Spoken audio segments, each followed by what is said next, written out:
Hey everybody, my pace plan just got a huge upgrade. This is a Garmin Montana 700i.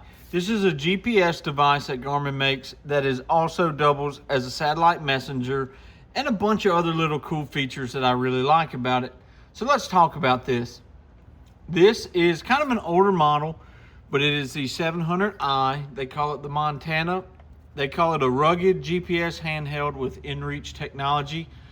So if you're not familiar with inReach, Garmin has this thing where you can text message via satellites. A lot of people have the Garmin inReach Mini. I've done videos on them before, but I wanted something that was all in one that didn't have to Bluetooth to my phone.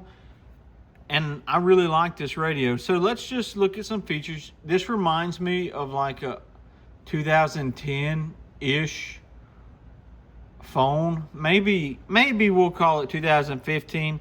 I used to have a phone made by Caterpillar. It was just an Android, but it was like a heavy duty one. This reminds me a lot of it. So this device is pretty thick, but it does offer a good screen.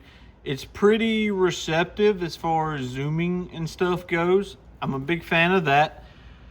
We can set up our map, see what we like, what we don't like. That's how I have mine. We definitely don't want to restore the defaults because I finally got it set up in a way that I liked. Really good, big fan. This is typically how I have it set up. I like to, especially if I'm going down the road, speed, heading, all this other stuff. It has a bunch of different other things going on in it. So you can connect this to your Garmin Connect IQ app. Here's your inReach messaging. I think I have some personal stuff on there, so we're not going to look at that right now. You can look at your satellites. This does use the Iridium network, which I find to be super great, especially in low areas. There is this fun geocaching stuff you can do if you're into that. Your map managers, you can set up different things that you want, turn on, off. I like to leave the public land on. I like to see public land, and that gives me an idea. Maybe there's a POTA or something for me to do when I'm in an area.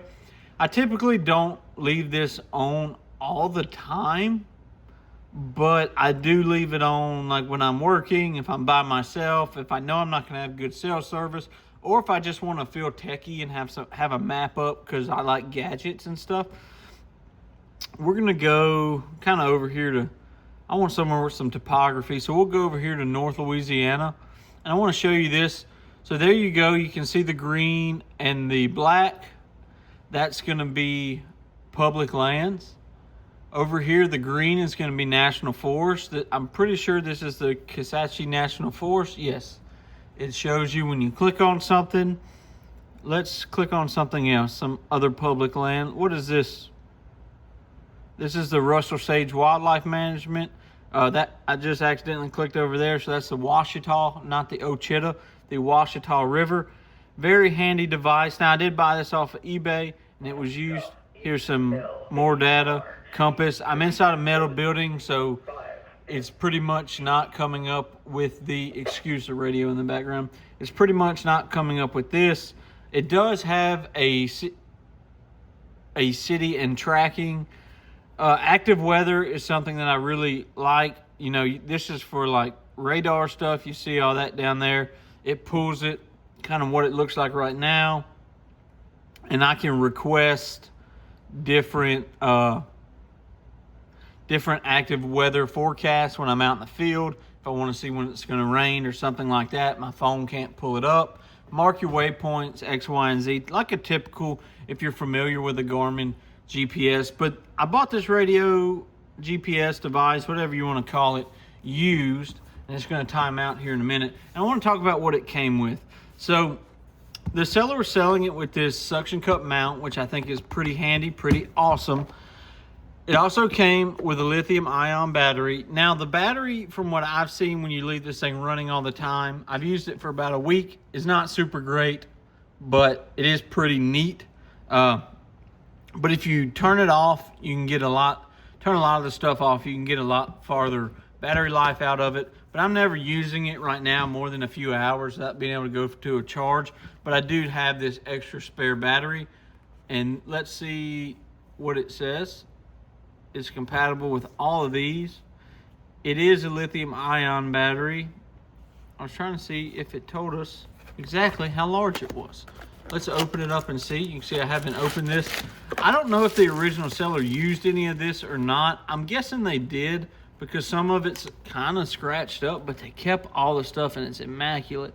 So this is a 3100 milliamp hour battery. So not the biggest, but definitely not the smallest as well. But this is a pretty good device. We'll put that back up later. It also came with this rubber case on it.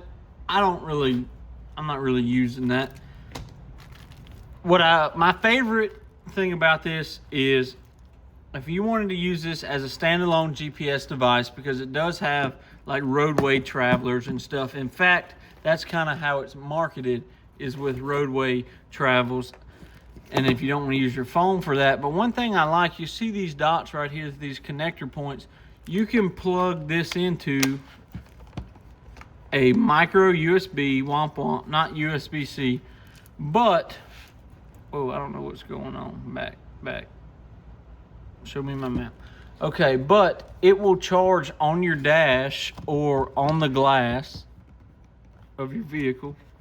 You can set this up, set it up like this, and then you can keep it charged while you're going down the road. I think that is pretty freaking handy. And then you can take this off by different adjustments and stuff like that for it. I think that's pretty handy. But what I want to, so this is the box for it. It's called the suction cup mount with speaker. We're not really using the speaker. The biggest downside to this is the micro USB. You get that with older radios and older things. This is a GPS, not a radio. Please excuse me. So here's the home of Chitta National Forest. Let's zoom in a little. Let's take a look at this, something I really like.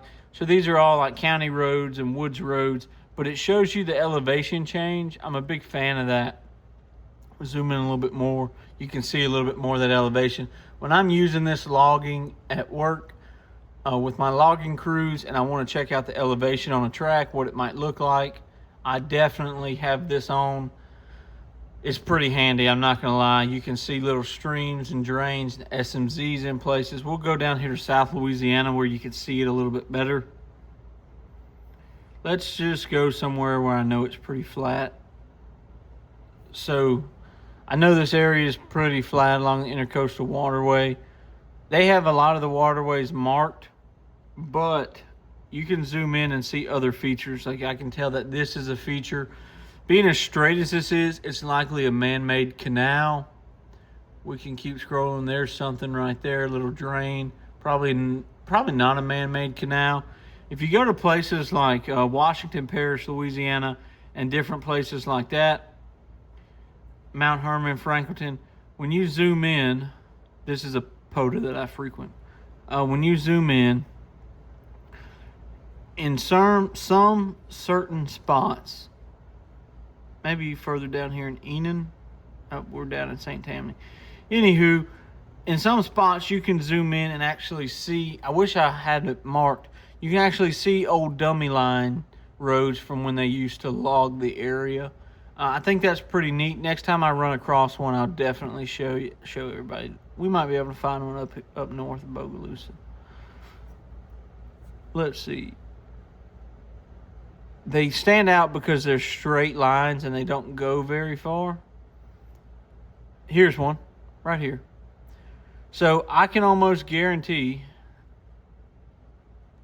that this right here is an old dummy line from when they were originally logging this area for the first time in the 1800s or so. And that's an old dummy line because there's a sawmill right over here in Bogalusa. Ben's Creek WMA, I'm involved with that through work. Pretty cool if you're not familiar with gopher tortoises, or gopher tortoise as I like to say. But this is a pretty cool GPS device. I really like it. If you're looking for something to add to your pace plan, if you're looking for something to go hiking with, or if you're just looking for some cool new tech thing to check out, the Montana 700i by Garmin is pretty cool. I give it a thumbs up. I'm probably going to keep this for a while. 73 guys.